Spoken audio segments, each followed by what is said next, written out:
Hello! Magandang araw mga kasari-sari. Kamusta po ang inyong mga tindahan? Kamusta po ang inyong mga benta mga kasari? Siyempre, maganda ang panahon ngayon kaya expected maganda rin ang benta. O sana lahat tayo ganun mga kasari. Pero pag-usapan natin muli ang negosyo, mga simpleng usapin ito mga kasari. Pero siyempre malaki ang maitutulong. Kayo ba, kahit na malit ang inyong tindahan, saan ang mas prepared ninyong bilhin? Dilata na mantika o yung nasa bote? At syempre, yan ang pag-uusapan natin. Saan ba tayo mas makakatipid mga kasari? Magiging practical tayo ha mga kasari. Maganda po talagang bumili kung ang bibilhin mo ay kung medyo marami ka ng ipon mula sa iyong tindahan, dilata. Di ba yung mga nasa lata? Natatandaan ko noon yung prito, yung nasa lata. Ang mother ko noon ay siya yung nagbebenta sa akin. So bumibili siya ng isang lata. Tapos nilalagay niya sa ganito, sa bote. So yung kanya ay punong-puno. So kung punong-puno, ang expected niya ay nasa 46 or 47 bote yata, hindi ako nagkakamali, mga ganun kasari. Basta naglalaro sa 45 to 47 na bote. So, depende yan kung ganito karami o yung mas punong-puno pa siya. So, ganun mga kasari. Tapos, tumaas yung mantika, lalo na dito sa amin sa Palawan. Malayo nga kami dyan, diba? So, iksasakay pa ng barko yung paninda. Kaya pagdating sa amin dito, another patong na naman. So, mas mahal na siya. So, okay lang naman kasi sa mother ko, siya yung yung nagtitinda sa akin kaysa sa palengke ako bumili, 'di ba? Ang bigat-bigat nito, ito pa ba yung bibit-bitin ko kung di bote. Pero nung tumaas na yung mantika, mga kasari, hindi na siya bumili. Tinamad na siya magbenta sa akin. Kasi nga lugi na daw siya. Bakit kanyo siya malulugi? Yung tutubuin niya nasa 100 plus na lang, ang pamasahin niya pa sa tricycle. Syempre, tricycle niya yung lata. O, di ba, magkano naman ang tricycle? Magkano ang pamasahe? 30.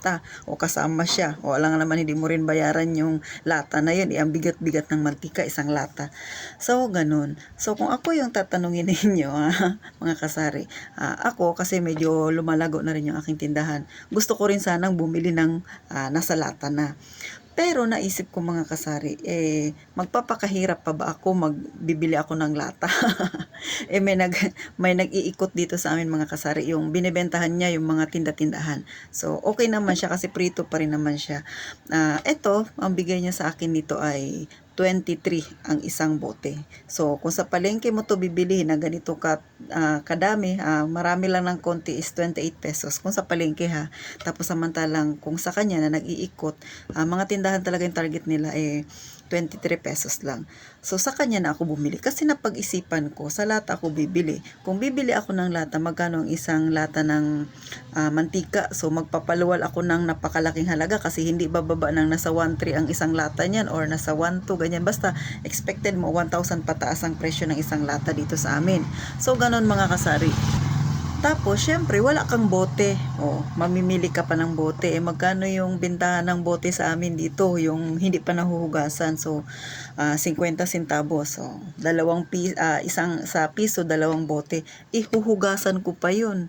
Tapos patutuyuin ko pa, gagastos pa ako ng ng sabon. Tapos yung paghuhugas ko pa, yung oras ko pang maghugas ng bote. So 'di ba, napaka aksaya masyado sa oras. Tapos ilan lang naman ang magiging lamang ng kung bibili ako ng nasa bote na at bibili ako ng nasa lata. Kung ikukumpara ko, konti lang yung lamang mga kasari. Tapos syempre, pag may tindahan ka, mas maraming pag may bumibili, di syempre nandoon ka talaga nakatutok sa tindahan mo. Kung maghuhugas pa ako ng bote, so hindi ko mababantayan yung tindahan ko mga kasari. Kaya naisipan ko na bakit ko pa pahihirapan pa yung sarili ko. Kung konti lang naman yung halaga ng lamang nung nasa bote, 'di ba mga kasari?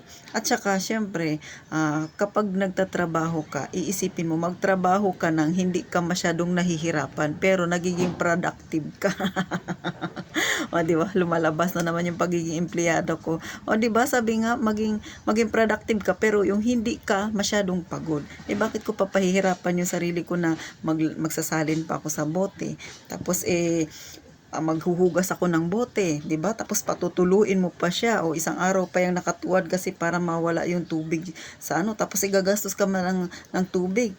Kung meron namang nabibili na ganito na konti lang yung diferensya, bakit ka pa maghihirap, o 'di ba? Ito lilinisan mo na lang siya bago mo ilagay sa lagayan mo.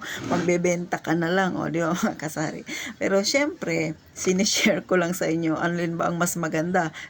Bibili ka ba ng bote o bibili ka ng lata? So, yun naman ay ipinapakita ko lang sa iyo yung kagandahan at hindi kagandahan. O, syempre, kapag bibili ka na ng debote, pupunasan mo na lang ito bago ilalagay mo sa stante mo. O, di ba? O, madaling-madali lang yun, magpapatong ka lang. Hindi, kung sa lata ka naman bibili ka sa palengke ng dilata, karay-karay mo yan hanggang bahay ninyo, mamamasahe ka pa. Samantalang ito, walang pamasahe kasi sila na yung magdi-deliver sa'yo. Next, o, di ba? Maghuhugas ka pa ng bote, samantalang ito nasa bote na siya. Tapos magagastos ka pa ng tubig, o 'di ba? Tapos yung pagod mo pa na maglilinis ka, yung oras mo ihagard na hagard ka na sa tindahan mo, mga kasari. So, mas pinipili ko yung ganito kasi hindi na ako magpapagod, tutubo na lang ako. Hindi naman lumalayo yung tubo nito at saka yung tubo ng nasa lata. So, ganun ako, mga kasari. Pag bumibili ako ng isang product, tapos siyempre, kinukompute ko rin alin ba yung mas kikita ako. Kung konti lang naman yung diferensya, bakit ko pa pahihirapan yung sarili kong maghugas-hugas ako dyan? Marami pa akong intindihin sa bahay kaysa sa maghugas ako ng bote. So, ganun ako, mga kasari. Hindi ko lang din alam sa mga may tindahan dyan kung ganun din yung style nila. Pero ito naman ay napag-uusapan lang. Sinishare ko lang sa inyo yung aking mga experience about sa pamimili. So, ito ay maring makatulong lalo na sa mga wala pang tindahan. O, ngayon pa lang, meron na kayong idea kaagad, o 'di ba? Saan ka ba? Magpapagod ka pa ba o tutubo ka na lang? Kung i-compute mo, halos parehas lang din, 'di ba? Sabihin natin na mas lamang ng kaunti yung nasa lata, kaunti lang naman. Pero yung pagod mo ay abaw, talaga namang hindi mapapantayan kaysa ito, 'di ba? Ito kasi dinideliver na lang sa akin. Pupunasan ko na lang, lagay ko na lang sa stante. Kung bibili ako ng lata, talaga namang tagaktak ang pawis mo, mga kasari. Ito ay sinishare ko lang, ha, mga kasari. Pero syempre, nasa sa inyo pa rin kung saan yung gusto ninyo. Ako kasi gusto ko doon ako sa medyo madali kasi nga wala naman akong katuwang sa aking tindahan, ako lang mag-isa. So mas pinipili ko yung kaunti lang yung gagawin ko, pero kasi kikita pa rin ako, mga ganun, mga kasari. Hindi ako naghahabol masyado ng kita na malaki, pero grabe naman yung pagod ko. O, di ba? Maghugas pa lang ng bote sa isang lata, ilang bote na kagad ang huhugasan mo. So uubusin mo yung oras mo dahil lang sa paghuhugas.